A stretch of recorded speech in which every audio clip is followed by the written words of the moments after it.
Okay, our last question, most of you didn't try, some of you did, and I'm proud of you for trying. But I'm gonna go over it because this is not something we taught. It's something you had to use what you've learned to figure it out, but let me explain it. So it already gave us the equation. Some of you tried to just write the equation as the answer, but that's not correct. The equation y equals negative 20x plus 480. So we could see if what it wanted us to find is,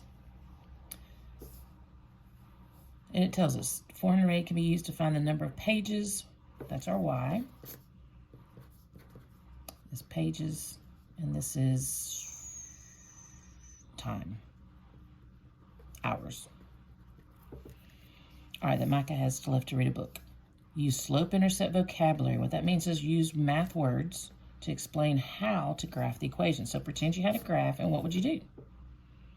Well, we could tell from when we were doing our graphs over here,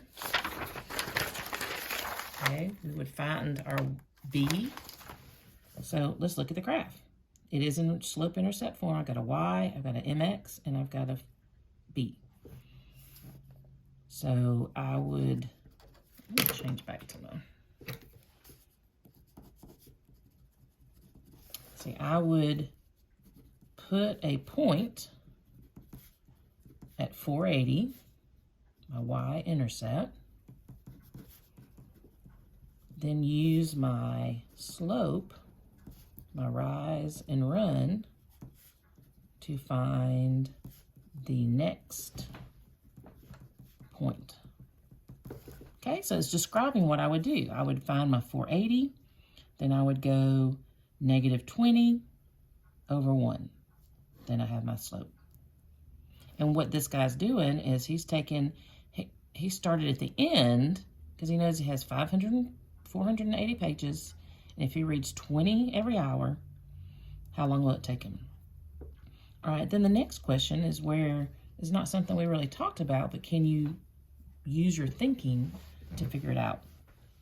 How can you represent Micah's reading situation with an example in slope-intercept form? So that means I'm going to have to write y equals mx plus b that has a positive slope.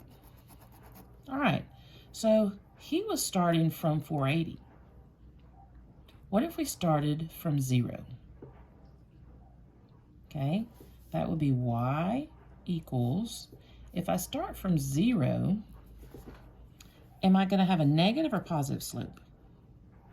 If I start at page 0 and every hour I read 20 pages, these are positive now.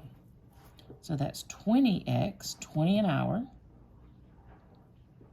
And my b is 0, so I don't even have to write it.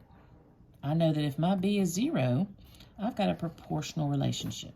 So this is y equals 20x. So this is how I would write y equals negative 20x plus 480. And a lot of you got to this, but you still kept the 480. But when we change it to positive, that 480 became 0 when we drop it. Okay? Which equation do you think best represents the situation? Use slope-intercept vocabulary to explain your choice. Personally, and I think this says, which do you think? Because this particular person is wanting to go from the end and work his way down, I like the first option. Because it tells me that he's got a countdown. He's going to start at 280 and he's just going to subtract every time. All right, here it doesn't really have an end point until you just get to the end of the book. But that's not a right or wrong as long as you give me what you think.